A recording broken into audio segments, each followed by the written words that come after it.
This video explores how ketones and glucose interact inside your body and why tracking both is essential for understanding your metabolism and improving fat-burning efficiency.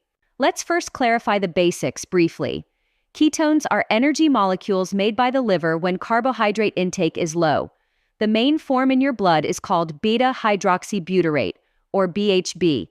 When BHB rises above 0.5 millimoles per liter, your body enters nutritional ketosis. Glucose, or blood sugar, comes mainly from carbohydrates. It provides fast energy, especially to tissues like red blood cells in the brain. In a healthy state, fasting glucose stays under 85 milligrams per deciliter, or around 4.7 millimoles per liter. Now let's focus on the central topic of this video, how ketones and glucose interact. Ketone and glucose levels are not independent. They are inversely regulated by hormones like insulin and glucagon, creating a dynamic metabolic balance. When glucose goes up, such as after eating a carb-heavy meal, insulin is released to help cells absorb glucose. At the same time, insulin suppresses fat breakdown. This means fewer fatty acids are delivered to the liver, and ketone production slows down or even stops. As a result, blood ketones can drop below 0.5 millimoles per liter within hours. When glucose drops, for example during fasting or while following a low-carb diet, insulin levels decrease and glucagon increases. This hormonal shift allows fat to be broken down into fatty acids, which are sent to the liver. There, they undergo beta-oxidation and are converted into ketones, raising blood ketone levels to between 1 and 3 millimoles per liter. The concentration of insulin is the key driver in this relationship. It lowers glucose by promoting tissue uptake, but it also blocks fat oxidation, reducing ketone output. There's also a threshold effect. Once blood glucose drops below about 4.4 millimoles per liter, ketone production rises sharply. Over time, in well-adapted low-carb states, glucose stabilizes around 3.9 to 4.4 millimoles per liter, while ketones level off between 1 and 3 millimoles per liter. Different tissues respond in different ways. Red blood cells and the renal medulla must use glucose, but muscle and brain cells can switch to ketones when available.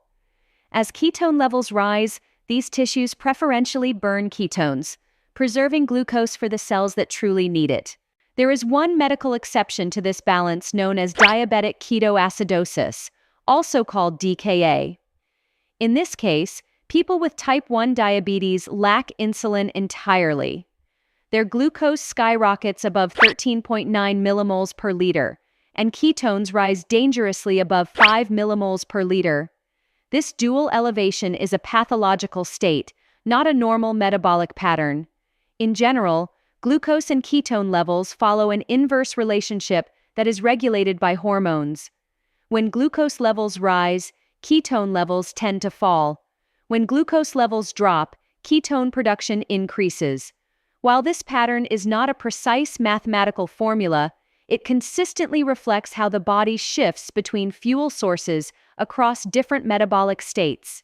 To better visualize this relationship, many people track their Glucose Ketone Index, or GKI. This is the ratio of your blood glucose to blood ketones, both measured in millimoles per liter. The lower the GKI, the more your metabolism relies on ketones for fuel. For general fat burning and mental focus, a GKI between 3 and 6 is considered good.